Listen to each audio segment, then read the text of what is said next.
I think it's generally the thing we think is that this is a really, it's a high career placement if you're in one of these fields, and that's true. But I think there's also a lot of advantage in going into and studying this stuff because it teaches you, critical thinking, communication skills, teaches you how to take on hard problems and power through when things get difficult. And I think it's also just a really great framework for understanding the world, and that goes way beyond your job, whatever your job may be, but also into just everyday parts of your life. I think we've created a myth in our society that there's a certain kind of person that is a scientist, and they look a certain way and they act a certain way, and maybe that's not super appealing to everyday folks. But in fact, in my life, scientists are all kinds of people. They like football or rock climbing or punk rock. They like all different sorts of things and are all different kinds of people. And I think it is important to recognize that a scientist doesn't look like just one thing. But what they all do have in common is sort of this desire to solve problems and to creatively power through difficult situations. It's not so much about being good at science as it is about being good at recognizing that a problem that they have is not a reason to stop, but a reason to keep looking. I think partially I didn't know how else to differentiate myself in a world where I definitely wasn't going to be the sports star at the school. But also, it is fascinating, and we all have that innate curiosity, and I was able to hold on to that. And as I learned more about the world, just like knowing more made me want to know more, and every time I found out something new, that joy never went away, and it still hasn't gone away, and I still love, there's nothing that I love more than finding out something new about the world.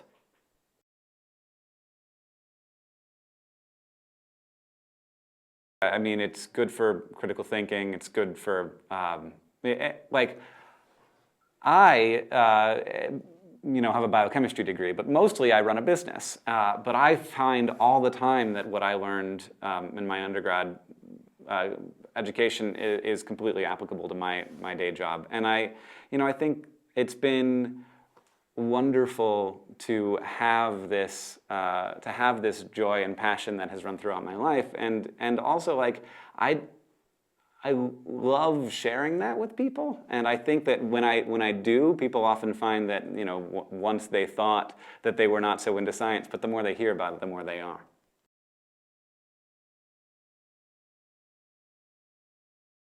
Well, first of all, weird psychological things that I do not understand and I think need to be studied. In terms of technically, you've got accelerometers in your phone that tell your phone which way it's oriented. You've got the high-quality camera and a graphics chip and basically a superpower computer in your pocket, which, is not a thing that we had 10 years ago.